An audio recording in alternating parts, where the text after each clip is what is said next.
I didn't know how to resolve the pain that I was feeling on the inside except to cooperate, to what they say, work very hard to pay the bounty that he had on my head in order to release me, a note. Tell me about that. The note is basically what he said I had to pay in order to go home. And that was, he said, in between 20 and 40,000 is what I needed to pay in order to be released. And so I worked very hard. Being degraded at $20 is nothing that I ever thought either. This is this was a very interesting way, and I just knew I wanted to go home. So you zone out in the midst of many customers. You stop seeing their faces. You you just try to bring as much money home a night, to make sure that he doesn't beat you down and that you can pay off the note on your head. How did you come out of that? One day, he got tired of me crying because I think even now, I was crying a lot. He got tired of hearing it, I believe, but I don't know how that day happened, but he decided to let me go.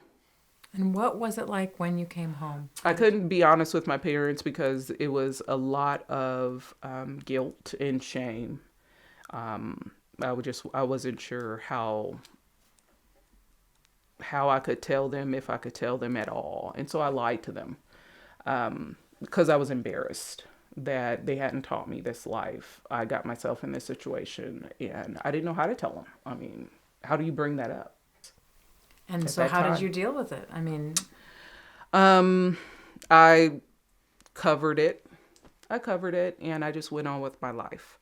Um, and just working, got married, had children, and I just, what else was I going to do? so you kept this a secret. I kept this a secret for about 15 years. I kept it a secret.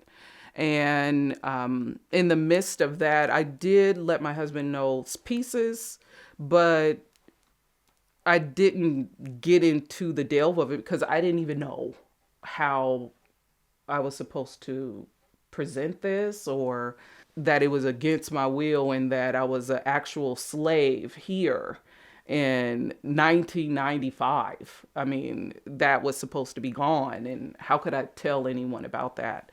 But for 15 years, I hid it, and I was sitting on my bed one day and there was a program on HBO, Pimps Up, Hoes Down.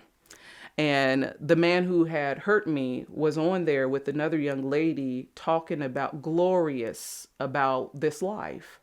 And I was paralyzed from fear on my bed through the TV 15 years later. I still had that fear. And from then I said, you know what? I don't know what to do with this. How can he still scare me through the television? And that's when I went to seek out help. I started to share my story. And the first time was hard as I don't know what. But at first, I needed to share with my family, and I needed to tell them what had happened to me.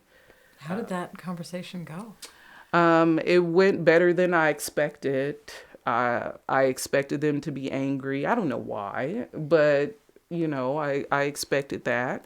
And my parents said, "We wish you would have told us earlier, because we would have been behind you."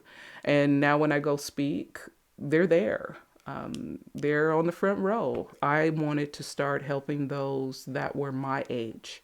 And so I work with teenagers because I was a teenager at the time that it happened to me, and work with their grown-ups that are in their lives to help them cope in this life as well, start educating and letting them know that what happened to them is not who they are today.